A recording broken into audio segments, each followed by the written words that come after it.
All right, and it's 11 o'clock. I think hopefully more people will continue to join as we begin our fall webinar today as with the career panel of our wonderful guests. And the first thing I wanted to mention is that this is being recorded. So we will have it on our website at some point.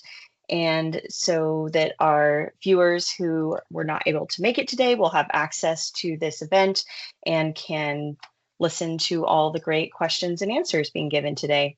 So first of all, I want to thank our guests. Thank you so much for the 4 of you who have decided to come and share your experience. I know it will be valuable for all of us and that everyone kind of has their own journey within the data community and through the state and all of that stuff. So we're really excited to hear about your paths and what brought you to where you are today and how you got there. So yeah, as you can see on the screen here too, we will have the event on our website. We will also have it on YouTube. So for any of you joining today, if you would like to revisit the things that we discussed today or want to remember some of the questions and answers that were given, you will have access to this information after the event. So I'm going to stop sharing so that I can actually see the questions and get things started. So, all right. First, I would like our guests to please introduce themselves. Just give a short introduction with your name and where you're at and you know, how long you've been there and I don't know, maybe some kind of fun fact about how you got into data or data adjacent or whatever your role is that you're doing. So we'll start with Jason. Good morning, everyone. My name is Jason Pruitt. I'm a program manager with the Office of Aging and People with Disabilities within the Oregon Department of Human Services. And for me, it was first getting reports from our Office of Reporting, Research, and Analytics, and just seeing how we could use data to improve client outcomes and turn it into actionable results that were meaningful for Oregonians. And so that's really what kind of first piqued my interest. Great, thank you so much, Jason. It looks like next on my screen is Kristen. Hello, good morning. Kristen Bonchbach. I'm the Chief of Research with the Oregon Department of Corrections. I previously came from Indiana Department of Corrections as well. And I got into data almost accidentally, probably from having a business background. So I come from more of the program side of things, and it was really kind of the looking for how to transfer actionable insights into something that was meaningful to the rest of the agency is really how I got into it and stuck with it. Great, thank you so much, Kristen. And Eric. Good morning, all. My name is Eric Main. I use pronouns he, him. I am the Environmental Justice Mapping Lead at the Oregon Health Authority.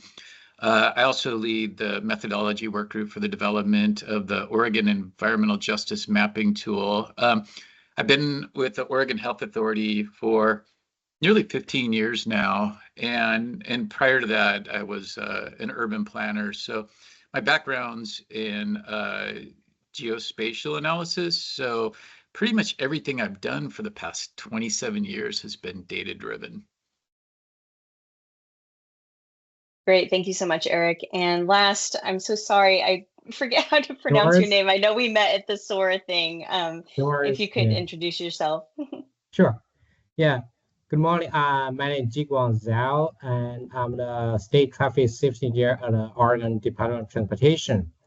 So I have been with ODOT for 4 years, and you know, the things I start to work on data since in the graduate school. You know, when I did some research on traffic safety, and then after I graduated, I work all the time as a traffic safety engineer. So generally, I have worked on data like 20+ years. So yeah, thank you. Great, thank you, Ji Wong. And I realized I'm really bad about doing this. I totally forgot to introduce who I am.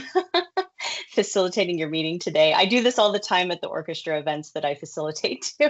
But my name's Rochelle Raffin. I'm actually the communications coordinator for SORA, and I am filling in for Michael Mativa, who is our chair. He is out of town today, so I will be helping MC this event. And so have some grace with me because this is the first time I've done this. And I'll just pop in and just add that I'm Amina Foster. I'm going to be watching the chat. I'm also with SORA on the executive committee. So thanks. Yeah, thank you, Amina.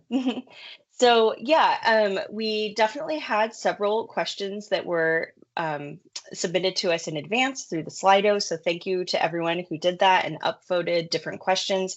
So we'll go ahead and start there. But as Amina mentioned, you're welcome to use the chat if you have follow-up questions or other questions that are not addressed, and we will definitely monitor them to make sure that we try to get everything in as best we can. So without further ado, the first question for our panelists is, what helped you get promoted, or did you have to leave one division to get a better job in another division? So I feel like some of these questions could be applicable to anyone. Maybe there's some that will reach out to certain panelists more than others, but if you'd like to jump in, then that would be great. You can pop in. I've had a really unique career trajectory in that I actually started working in community corrections as an admin assistant straight out of college, and just happened to know a friend from high school and had no real intentions of working in corrections or really in data. And it's been the passions and the connections and the mentorships that have kind of succeeded me along throughout my career. I'm really just having a natural curiosity too. I think that's one of the best benefits of any of us working in data and research, is you have a natural curiosity of trying to figure out the why and the what behind it. And that kind of drove me more and more, especially with working in criminal justice, where there's lots of whys and what's going on and how can we make things better. That was really instrumental towards me. So, and then just the passion that you have as well. Been driven by the mission of working with state government for servicing the public. And you just start to meet the right people along. People start to pick up that you have that curiosity and that you're willing to work hard.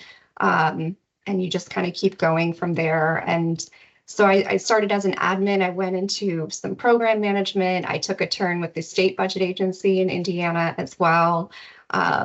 Then came back as a director of community corrections in Indiana. And then I moved to Oregon about 3 years ago, and was connected through the state through both of those roles, actually, through the state budget agency and through community corrections. So really about the networking, I think, has been a huge piece for me, and just really demonstrating that you're able to take on more and that you have an interest in just learning. Get you there. Great, thank you so much. Anyone else, anything that helped you get promoted to your position that you're in now, or if you switched agencies or divisions at some point? I can add a few things. So I started with the state just over 16 years ago, and I've worked for ODHS, Department of Human Services, that entire time. But I have worked within some different programs, such as like self-sufficiency. I think really what helped me was staying in a position for at least 2 years, really gain mastery and understanding of that role, because that really helped prepare me for the next role. Always looking at opportunities for any special projects, any rotations, any limited duration or developmental positions, any lead work opportunities. Even just if I saw an area where there was a need for some kind of continuous improvement, just taking that initiative on, showing leadership, demonstrating it, and people see that. And you look for opportunities to be on work groups, anything that's going to stretch, your skills and kind of get you to meet different folks. Don't burn bridges, right? You never know who your next boss could be, or who could be on that next interview panel. And Yeah, I think that's it. Yeah, I think what I think both of them have mentioned a lot. I think when I saw the question, I think about when we consider about promotion. I think the first thing we need to consider about is how can we get qualified for the high level position. So generally, I mean, what I want to say is that if you really want to be a high level to contribute better for your agency to another position.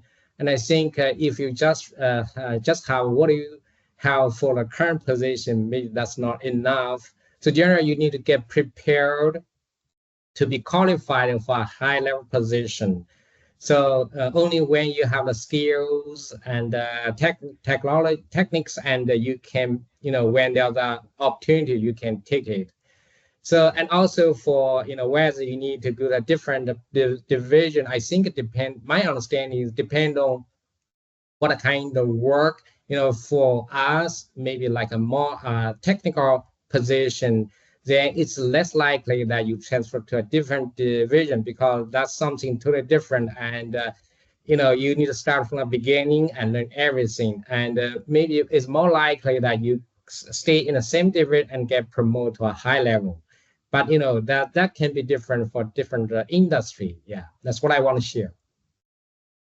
Yeah, I agree with what everybody has said, and particularly like what Jason said about, stepping in when there are opportunities to like lead work groups. And a good example of that, was that, there was an opportunity to join the Oregon Modeling Steering Committee. We didn't have anybody from the Oregon Health Authority ever that was part of that group. So not only did I join, I became a subcommittee chair and then a content work group lead for like CDC work groups, and like every opportunity you can that are available to step in and lead those work groups is pretty critical to just being seen.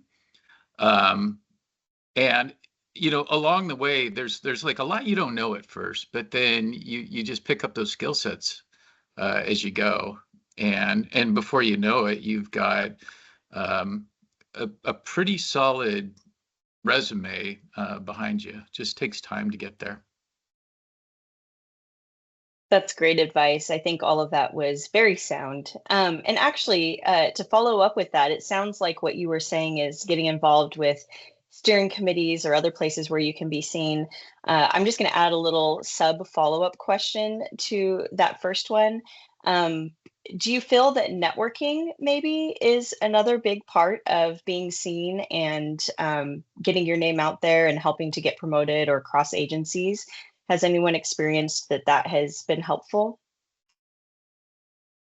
Yeah, I'm going to follow up on what I was going to say. Yeah, and one thing I did want to include in my response was it's definitely helpful.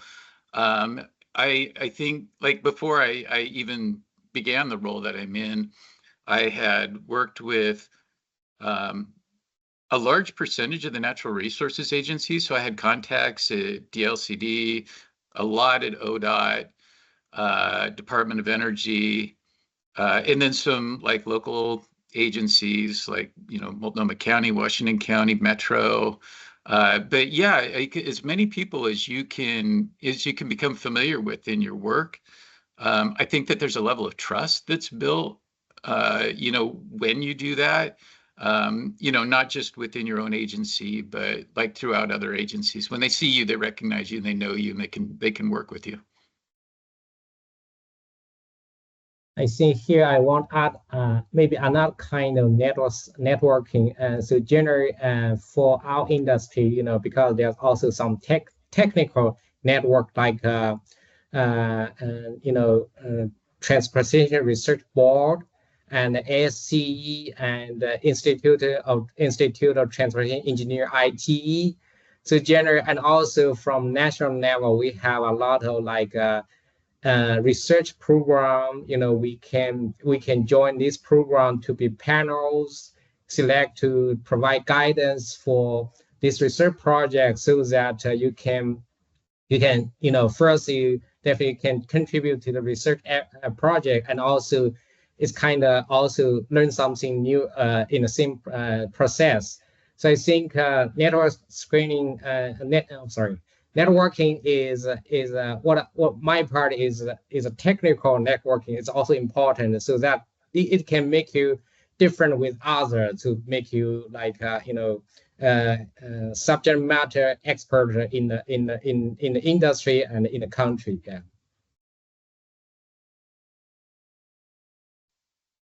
Great, thank you so much. All of that was really insightful and I think very accurate. It looks like the next question that was the most popular is, I like working by myself or with a small group, but don't want to have to manage people. So kind of the opposite of what some of the advice here was, taking some of the leadership roles. But the question is there much of an upward path where I wouldn't need to manage others in roles like this?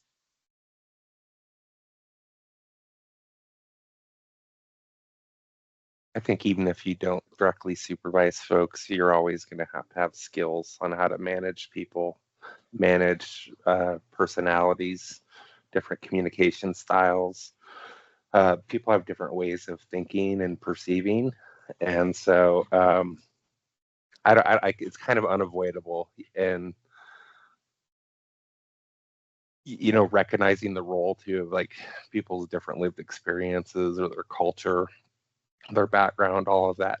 I'd say you're just gonna have to learn how to manage people to some extent.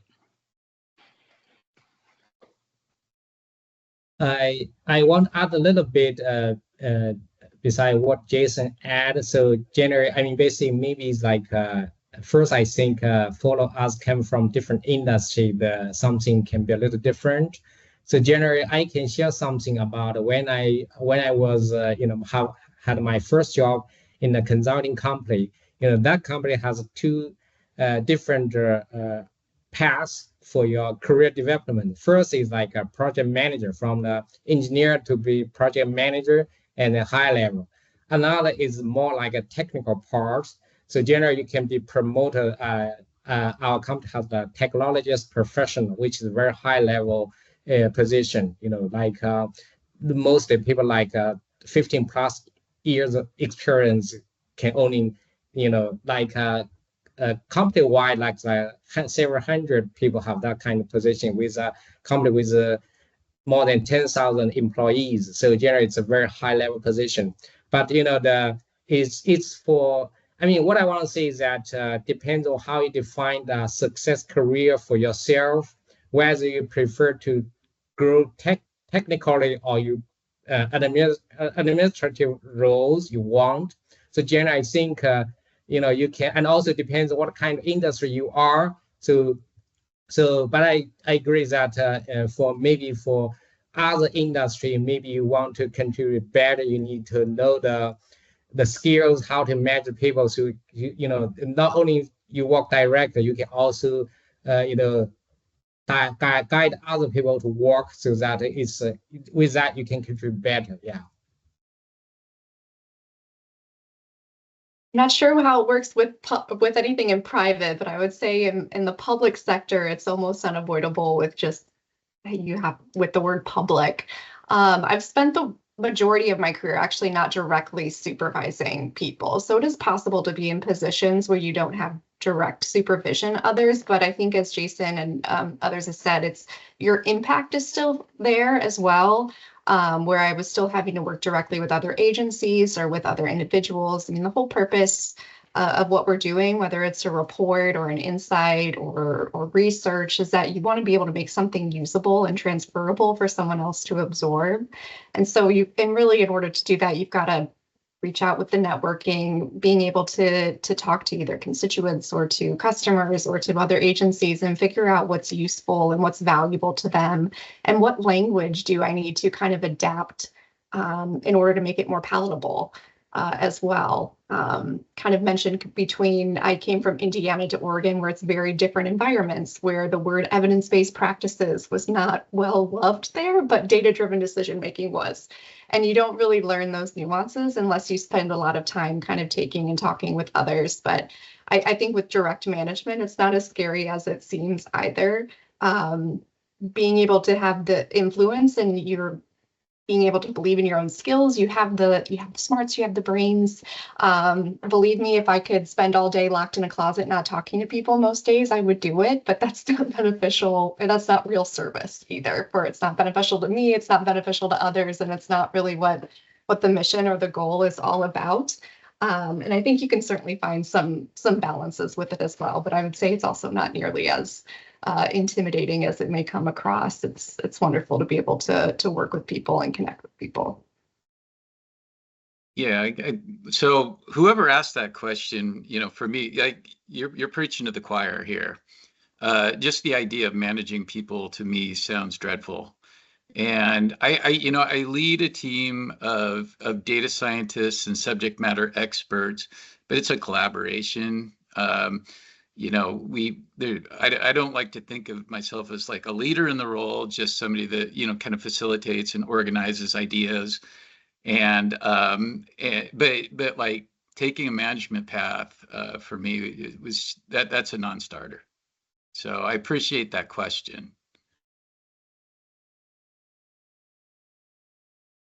All right, thank you so much for the thoughtful answers. I figured I'd throw in the chat here too, just related to that question. This is the website for the classification and compensation through DAS. And as I think someone mentioned, there are some roles where there is definitely upward mobility where you don't have direct management. So like, for instance, I'm thinking of the ISS series, the RA series, the OPA series, but it just depends on the role, and it depends how high you can get depends on what that classification is. So feel free to look through that link, but the OPAs, the ISSs, and the RAs, they will cap out at some point. And so it also depends on where are you entering in that series and how much higher can you go from there. But the link is in the chat if you would like to check. So this next question is actually pretty related to that last one. And it says, how did you handle moving from doing the work to managing people who do the work? So it sounds like, Eric, you mentioned that you are leading a team now. I don't know if you want to touch on that one. It sounded like you were talking about collaboration or something. Yeah, it's like I said, it's really about facilitating and like the folks that you're working with, there are some that are just incredibly eager to get their hands dirty and help out as much as possible, and some that, just due to the roles that they're in, their capacity is pretty much maxed out. So I feel like I end up at the end of the day like taking on a lot more work than I had initially planned on. So like sometimes it works out, sometimes it's not. You just as you're working with your teams, just kind of leaning on those that you can, and then I guess compensating for those that don't have the support from their leadership to contribute as much as they'd like, or are just like maxed out in their jobs, but also being empathetic with those folks too. I to be honest, like I'm right now, I'm in like a part of the job where it's like there's deadlines that we're missing and stuff, but yeah, it ends up turning into an elephant. You just eat it one bite at a time.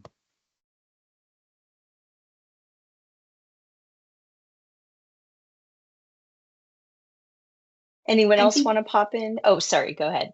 I'm sure. I was just going to say, I mean, for me moving here, it's been a while. I'm not a statistician by trade. I'm not a researcher by trade. A lot of my background is program implementation, and it's an entirely different environment and infrastructure here than from where I came from in Indiana. So I really had no choice but to rely on my team for their skill sets and what they were doing, which is kind of goes against my natural instinct as well. I mean, it's really easy, I think, for any of us of wanting to really dig in there and do it yourself and to not ask for help. And that is a skill that takes time, but it really kind of just transitions from less about you. And that's kind of where the beautiful part is of it's more about the shared successes and the shared impact of being the team, and where you may not be focusing so much on like the direct deliverable or the timeline of what you're doing, but what you would focus on would be more of like the processes and the structure around to support the team.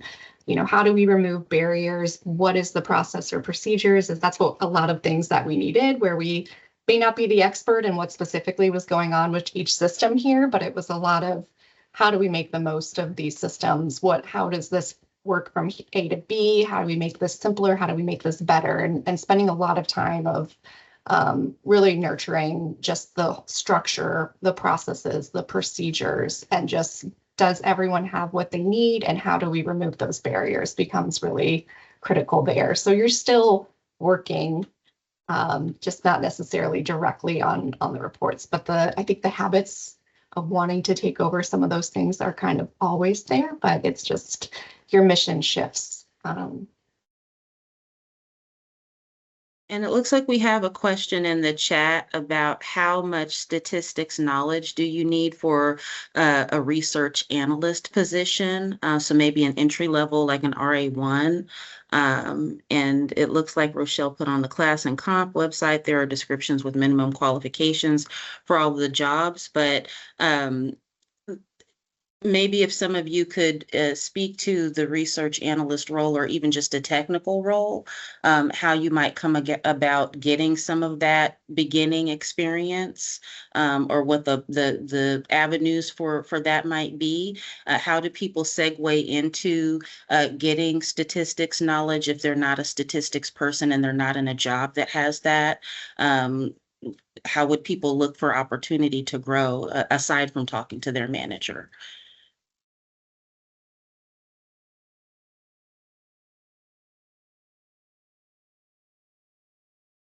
I want to say I'm not familiar with research assistant position, so I don't know the answer for it.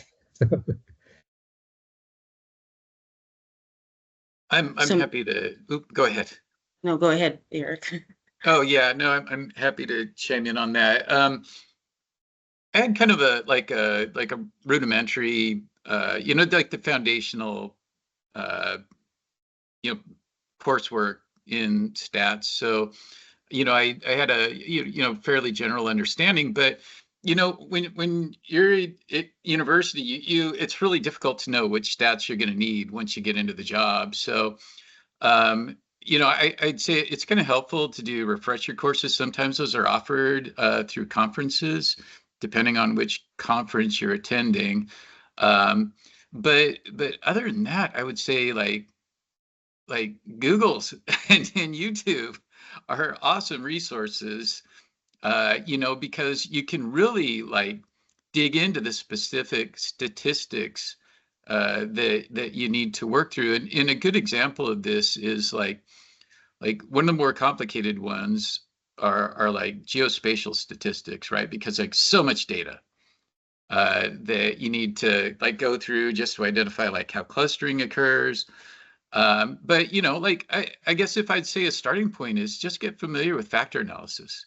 It's awesome. Like you take a dependent variable, you take some independent variables, and you just see how they correlate.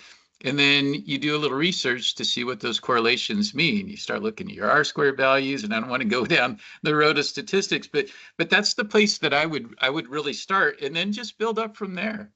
And before you'll know it, like you'll have a pretty good understanding of like how like real specific statistical analyses work.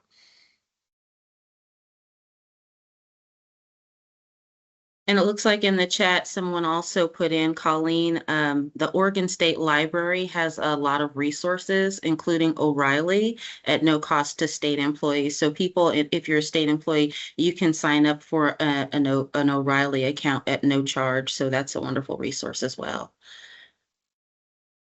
Yeah, that's true. I will say though that there's no substitute for having your own data in front of you when you're working through this. So you have a much better understanding. I find when I'm working with some other, another data source that's just a sample data source, I'm not absorbing it.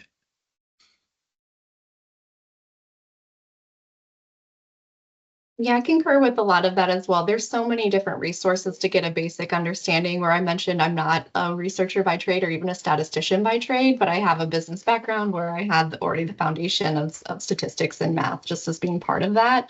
But I think,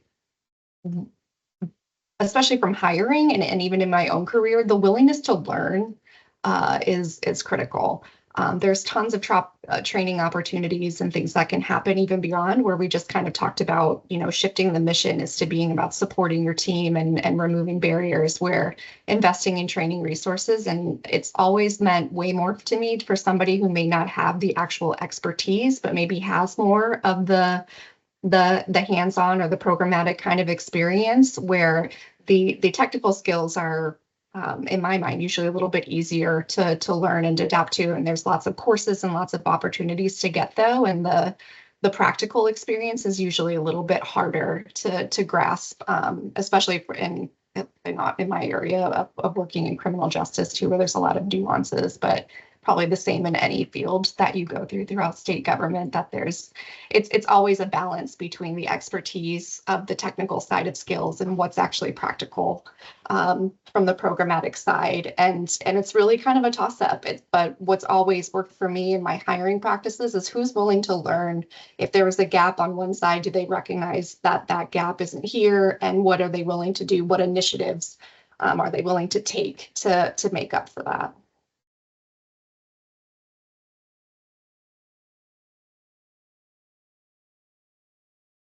Yeah, I would concur with Christine that actually the self-learning is very important for the career development. So generally, what I want to say is that what we learn in the university were not enough for our daily work, especially if you want to be a expert, a technical leader for in your group. So generally, there's a lot. What I want to say, what we can learn from universities, like this is what they have answered already. So, but actually in what our daily work, some of the questions actually we don't have answer. We need to figure out how to get the problem solved. So generally for that, you need to know where to get information, how to learn it, and then how to use it. So generally, I think self-learning is a very important skill for career development. Yeah. I'll just have to plug SORA's past learning opportunities and webinars.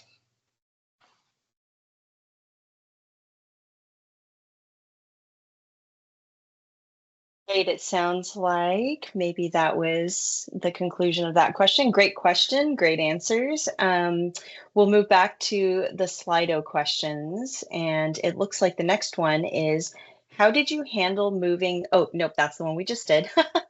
And actually, I think only one person was able to, or two people were able to answer that question. Jiguang or Jason, did you have an answer for moving from doing the work yourself to relying on people to do the work for you in a management position? Yeah, I'll just briefly say, moving into management didn't eliminate the need for me to know how to do the work or to step in and do the work at times. Everything Kristen mentioned about supporting processes, procedure, totally identify with that. The only thing I would add is just, I'm always looking at how I can build up people and give them stretch opportunities and push them so that they could be my next person that I hire, or even have my job in the future, right? Yeah, I would like to totally agree with what Christian and Jason have said. I mean, basically from my personal experience, I feel that, the things that first you need to be definitely well qualified for your position, and you can do your job pretty good. And then, basically, first when you enter an industry, definitely you are work for some people, you'll be manager. And then, the manager actually, I think for almost all the manager they rely more on the employees that can work better and more efficient and creative. So generally, so when I think what I want to see is that it's a very natural process if you perform good, and then you are be given opportunity first to like a task leader, team leader, and then graduate to a and then in that process, you are also be familiar with how to coordinate with others, first maybe internally, and then gradually maybe externally with client, with other partners, and this kind of thing. And then you are be asked to attend a training for project manager, whatever, and then you are develop your skills, and then you can be that position. I think, yeah, that's what I want to share.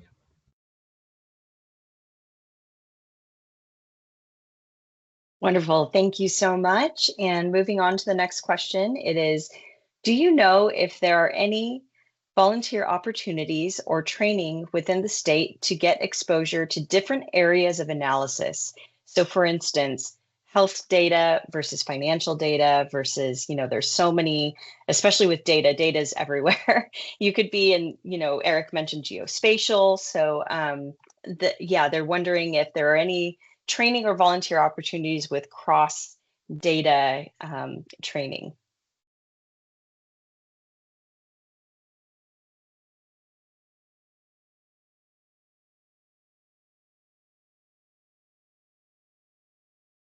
I'm not aware. Go ahead. Oh, go for it.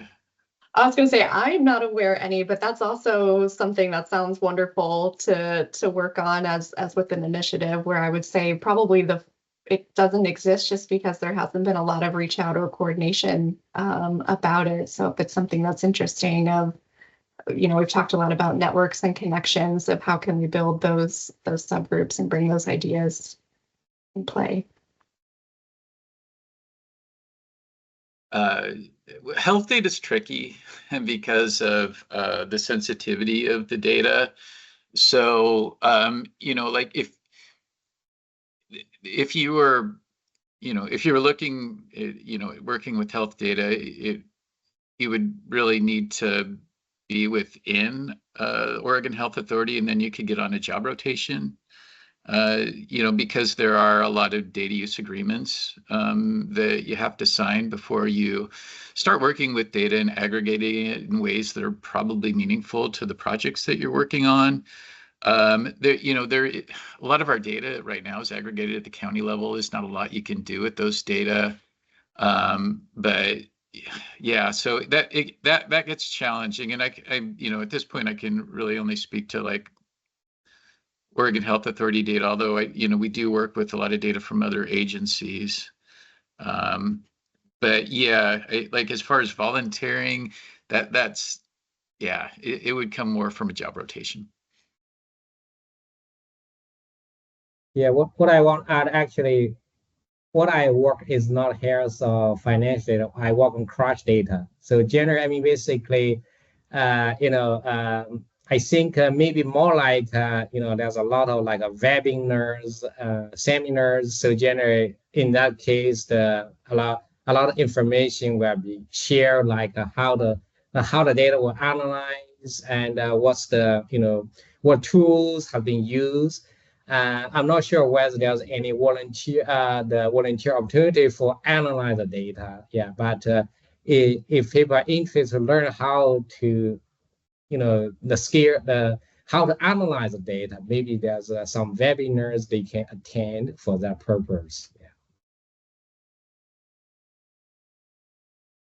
And I'm not sure if the question is leaning at like the actual technical analysis of things too, where I'm kind of reading a little bit broader, where probably what's more important, where Eric is 100% correct in order to actually get your hands on, you're going to need some DSAs or actually some kind of permissives to be working those. But I'm wondering if this is more about probably learning like what would be the valuable KPMs, or what would you want to be looking at if you were to be working with this kind of data, where that's lots of different opportunities and different organizations can get you a little bit better understanding of what are the things that you would want to be measuring or want to be looking at in these particular kind of areas.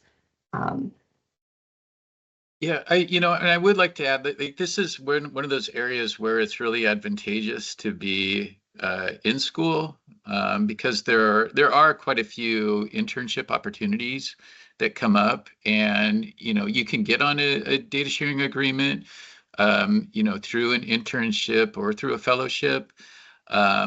So yeah, but outside of that, we get some temps in from time to time, but I have never met a volunteer working with our agency with data.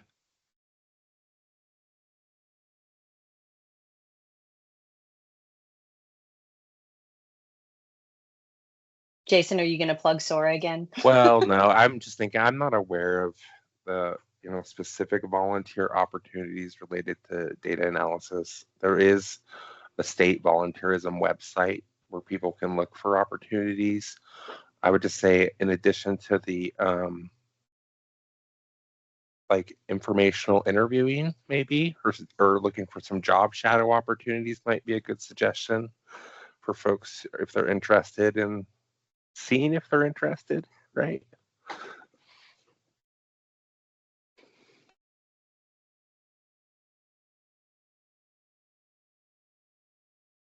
Okay. Yeah.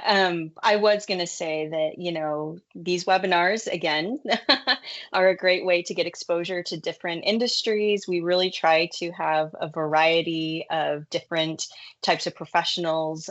We've had our showcases where people are talking about equity and inclusion and other use cases. So joining these, although it's not a volunteer opportunity, is a good way to at least get an idea of how people are using data in their different industries. Just had to put that plug in one more time. And we'll move on to another question here. So this question asks, what was your biggest challenge or lesson when transitioning to a role where you had direct reports, which I think is actually pretty similar to one of the ones we already had. So actually, I feel like we kind of answered that question when you guys were talking about moving from doing the work yourself to managing other people. So let's actually move on to another one.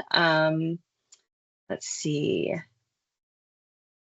Okay, so this might be a good one for Kristen. It's what was your experience working in or with other state governments compared to Oregon? I'm not sure if anyone else has worked with other states, but I know Kristen mentioned that earlier. Sure, I can tackle on that one. And then just a note too, I know there's a lot of questions regarding like the direct supervision of things as well. And I meant to touch on this earlier that whether you're managing down, you'll also find you're managing up and out. So the skills that you'll have to do are all transferable all around, and just kind of unavoidable from that aspect. But one of the differences and what I've really admired about working with Oregon is that it is much more collaborative than my experience of working with Indiana, where it was much more siloed, especially from a data and research perspective. So it's been really nice to have that. I'll find no matter which state you work in or really what agency that you work in, the core mission is almost always the same. It's always public service. And you'll have the same shared challenges. We're all trying to balance compliance. We're trying to balance innovation with limited resources and funding. So regardless of where you are, that's almost universal throughout, is trying to navigate those things.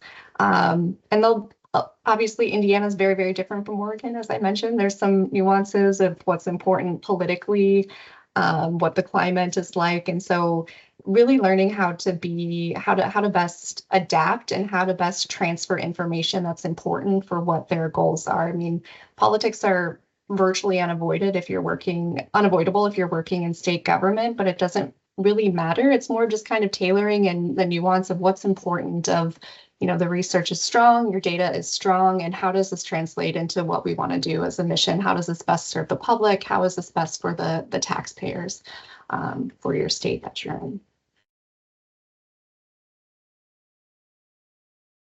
Yeah, just a quick follow-up. I work with a lot of other state agencies, and one common theme is like a lot of the work that we do is driven by the legislature. So whatever the priorities are, the governor and the legislature will kind of dictate the direction that you end up going. Like there's some states that I work with where I get like state government envy, and there's some when where I just say, wow, I'm really grateful I do not work for that state.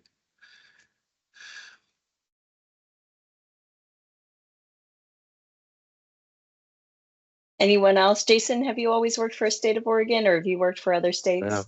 Always I worked for the saw state of Oregon. Jiguang shake his head no, that just Oregon, right? Yeah, unfortunately, before I joined ODOT, I only work for consultant companies, so generally don't have any experience. And maybe what I want to share is maybe it's my previous work is more technical part. To be frank, I don't feel any huge difference between Oregon and other state, because previous I also work for like Florida DOT, Illinois DOT with these state employees a lot, very closely. And maybe it's like what I said, my job is more like technical part. There's no huge difference. Yeah, that's what I want to share. Yeah, thank you. Great. And the next question actually touches more on experience in education, but someone is asking whether they think it is useful to get a master's degree. So for instance, there's some really great programs in the area to get your master's in data science or data analysis. But do you think that that's better or than continuing to work and getting the on-job work experience? Which path or both do you think is more valuable, if either one?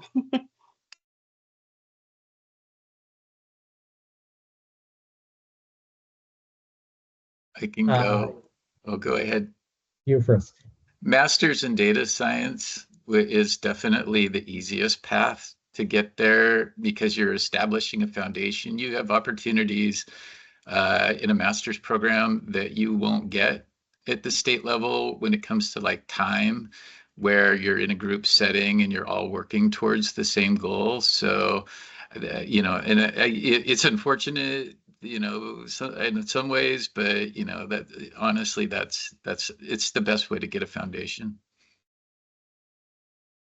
Yeah, what I want to share is that first, it depends on your career goal. What do you want to do? What do you want to do in the future?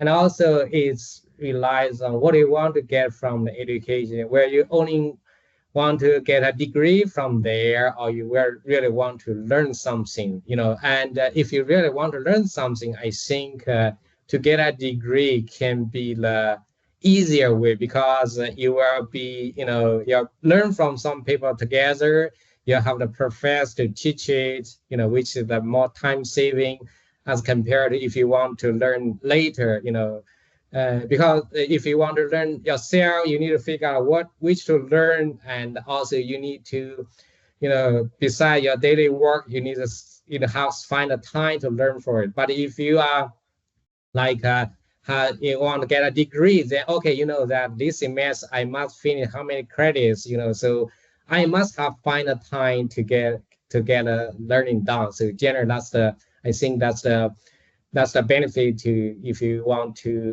to get a degree for this purpose. Yeah. Yeah, I concur. It definitely depends on your career goals, and where you want to be, and what are the competencies or requirements for those particular positions. Really kind of just depends. There's times where I really wish I could go back to school and get more knowledge, but also the field of data and data science and research is ever evolving. So really, it's just more about what are the training opportunities or certificate opportunities, or how can we keep learning and growing together.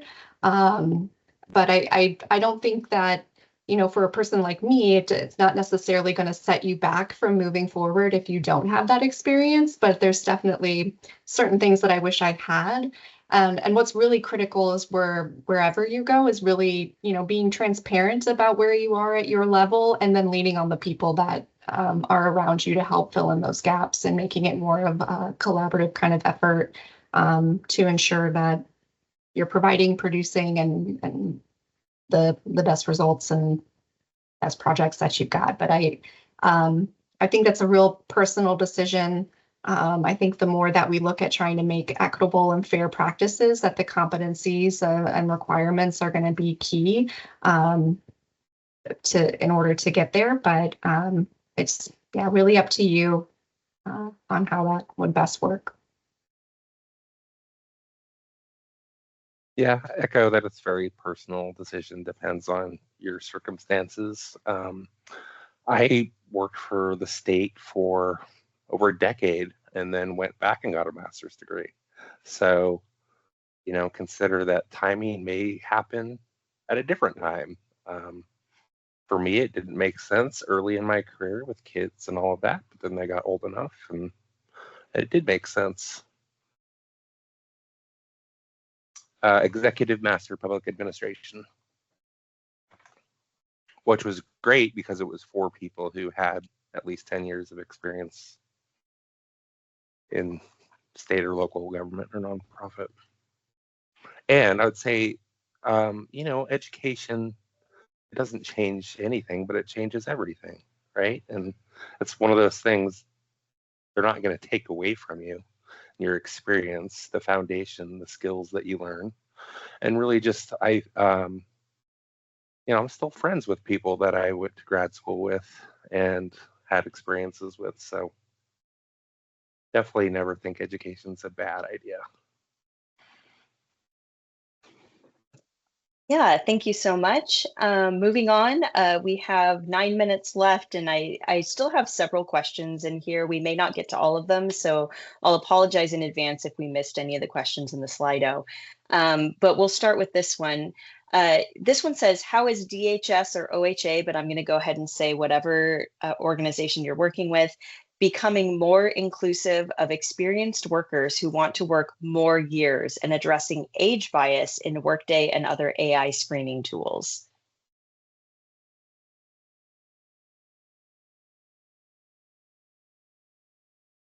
We don't take age into account. It doesn't matter if as long as you're over 18, it doesn't matter if you're 18 or 90. When you're on an interview panel, it's illegal, first of all, for anybody on the panel to take age into account. It's illegal for HR to take age into account. If you're 90 years old and you're the best candidate, you're going to get the job. Yeah, I was going to say MQs and desired attributes are the only things that ever get screened for. And with that, though, I'll add that we've done a lot at ODHS to eliminate bias in the recruitment process. We have a search advocate program where it's basically staff who've been trained on recognizing and addressing bias, and they participate in interview panels and provide a, kind of neutral lens. We also will bring in community partners, to be on interview panels.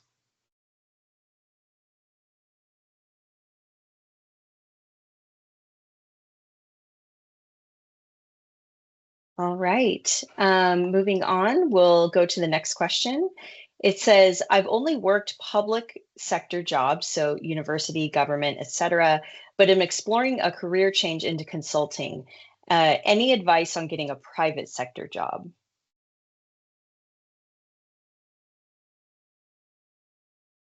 I think a lot of employers value skills that public sector employees have, that balancing the compliance, regulatory framework, very technical, a lot of legal, policy-oriented work.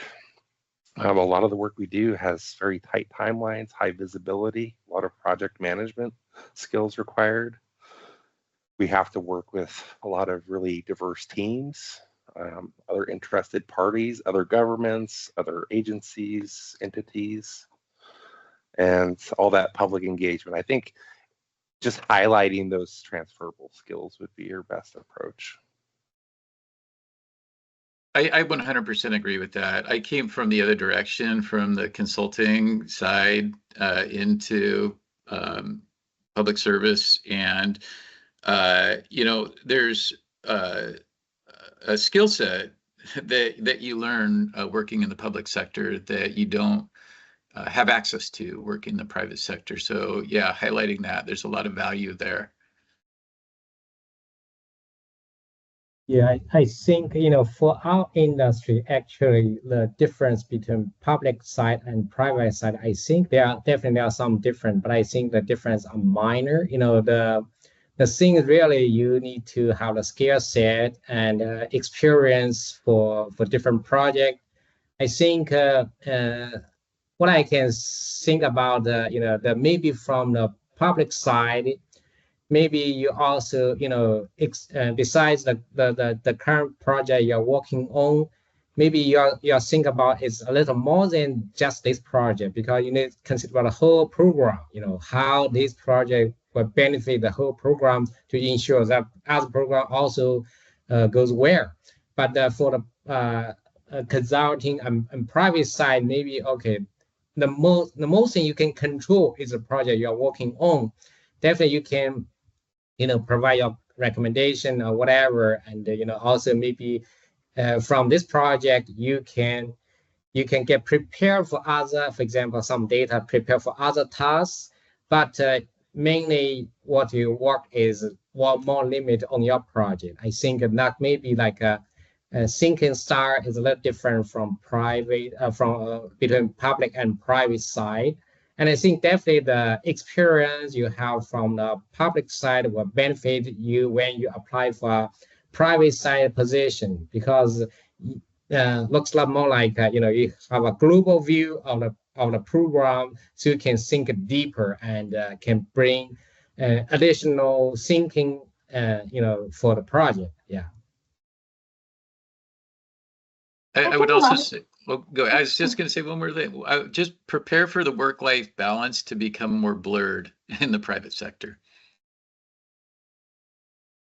I was just going to note, I'm reading into a lot of the questions are kind of asking more of like, how do I fulfill this gap in my career or my skill set to go to X, Y, and Z? And I would really challenge you to flip that onto your head of what are the experiences that you've been in, and what value do you bring with that? Where, working in state government, you've worked in very complex environments, very bureaucratic environments. Maybe you've worked in an outdated structure and been able to see through modernization. It's really what are the observations and what have you been able to take on with your current skills that you have and your current experience that you have, and how is that valuable to wherever you want to go?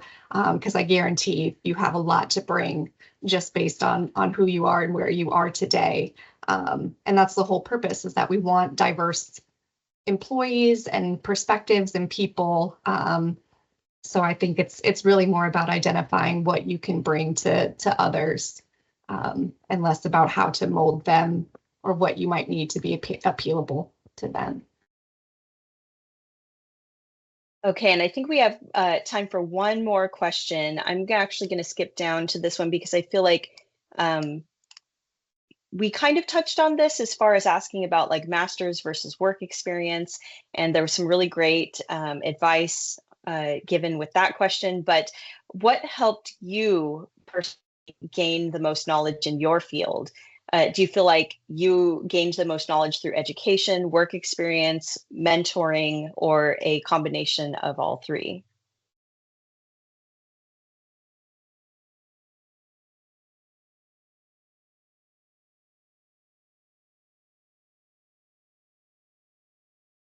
I'd say a combination of all three.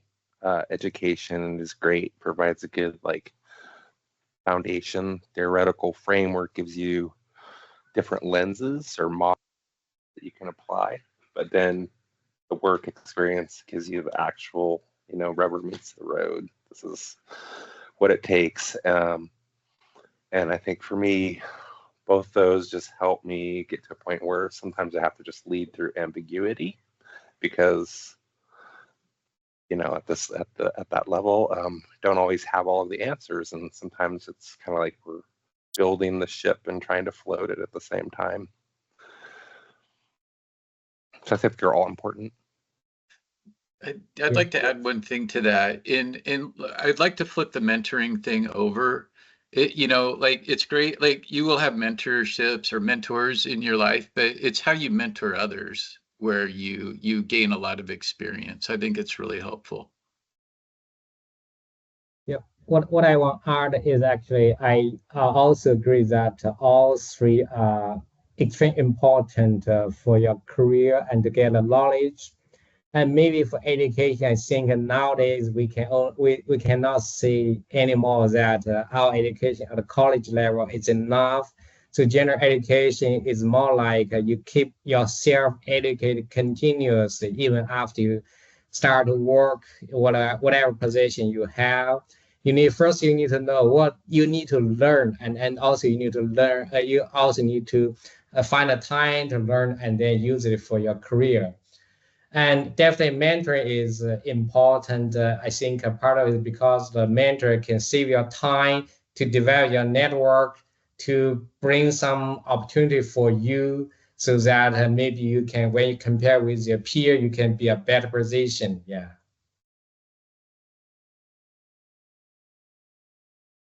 Yeah, I can concur. It's definitely the combination of all of them. I think the biggest key for me is just being able to use all the different aspects to really be able to bridge the gap between technical and what's practical, and really just getting to the how. Education is going to give you a lot of the what. Your experience is going to give you some of that why and how, and then the mentorship is really going to give you more of like where's the best time to apply this and what's appropriate and for it. And so it's really just a balance and absorbing all of that.